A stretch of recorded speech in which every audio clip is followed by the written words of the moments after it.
ঘর না ছাড়লে ঘর চলে না ভাই, কথাটা বাস্তব ভাই। একটা ফ্যামিলি চালাতে হলে নিজের সুখ শান্তিটা আগে বিসর্জন দিতে হয়, নিজের ঘরটা আগে ছাড়তে হয়। আরে উঠতে থাকা বয়সে হাজারো মায়ের সন্তান এই প্রবাসে পাড়ি জমায়, নিজের জন্য না রে ভাই, নিজের জন্য না। তার দেশে থাকা ফ্যামিলির মানুষগুলা ভালো থাকবে, বাবা মা ভালো খাবে, এটাই।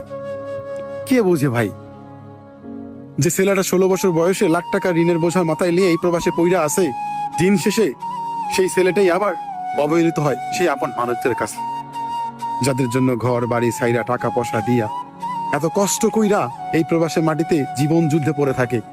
সে শুধু তার ফ্যামিলির মুখে হাসি ফোটানোর জন্য। এতটুকু ভালো কেউ বুঝে না, দিন শেষে ওই প্রবাসীটাকে আবার অবহেলিত হতে হয়।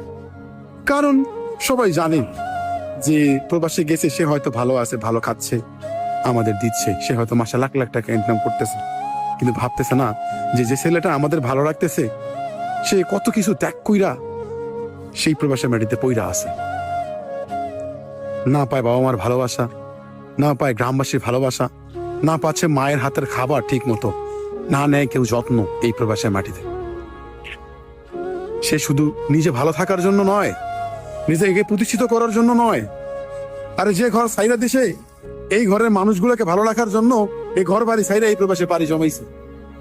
একটা বারো কি আপনারা খোঁজ নিয়ে দেখেন, যে ঘর ছাড়ছে, যে ঘর ছেড়ে যে মানুষটা দূরপ্রবাসে পইরা আছে, সে কি নিজের জন্য পইরা আছে?